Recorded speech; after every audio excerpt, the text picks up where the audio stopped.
সবটাই তো হচ্ছে সর্বজনীন। আমরা যদি সেই মা দুর্গার সময়েও তখনও কিন্তু মা দুর্গার আবির্ভাব ঘটেছিল মানে অশুভ শক্তির বিনাশের জন্যে। তো যুগে যুগে শুভর পাশাপাশি অশুভ সবসময় ছিল, আছে, হয়তো বা সামনেও থাকবে। তাকে ওভারকাম করেই আমাদের বাঙালিদেরকে এগিয়ে যেতে হবে।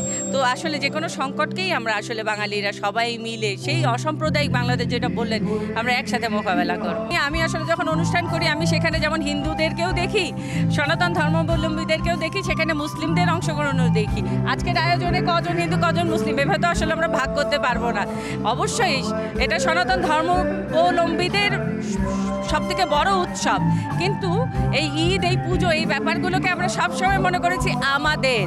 তো যদি ওইরকম কোনো ভাবনার মানুষ থেকেও থাকেন, তেমনি এটা আমাদের উৎসব তেমন ভাববারও মানুষ রয়েছে নিশ্চয়ই বলে আমি মনে করি।